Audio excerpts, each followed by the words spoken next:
ജീവൻ്റെ സംരക്ഷണം സഭാനിയമ സംഹിതയിൽ പറഞ്ഞിട്ടുണ്ട്. സഭയുടെ ധാർമ്മിക സംഹിതയിലും വ്യക്തമായി പറഞ്ഞിട്ടുണ്ട്.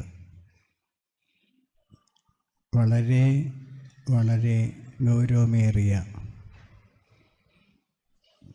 മരണത്തിലേക്ക് നയിക്കുന്ന സാഹചര്യങ്ങളിൽ മാത്രമേ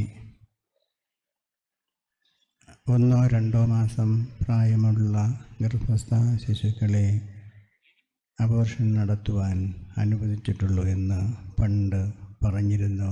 ഇന്നും അത് പറയേണ്ടതാണ്. ഞാൻ പറയുന്നത് 1 മാസം പ്രായമുള്ള ഗർഭസ്ഥ ശിശുക്കളെ പോലും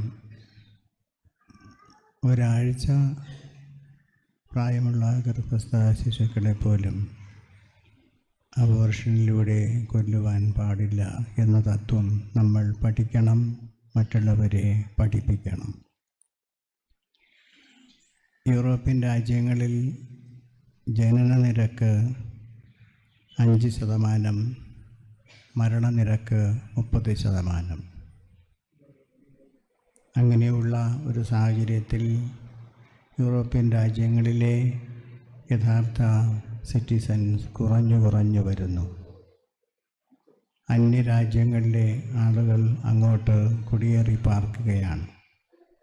ജർമ്മനിക്ക് 1,00,000-ഓളം നഴ്സുമാരെ ആവശ്യമായി വന്നിരിക്കുന്നു, വൃദ്ധരായവരെയും രോഗികളെയും പരിചരിക്കുവാൻ.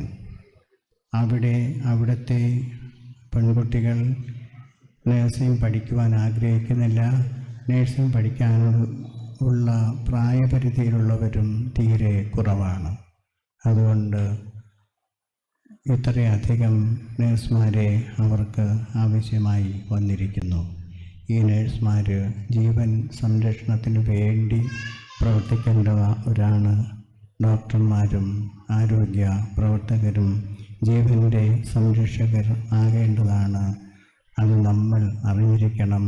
അത് നമ്മുടെ ശ്രദ്ധയിൽപ്പെടുന്ന, നമ്മോട് സഹകരിച്ച് ജീവിക്കുന്ന, പ്രവർത്തിക്കുന്ന എല്ലാവരെയും ഈ സന്ദേശം അവർക്ക് നൽകണം.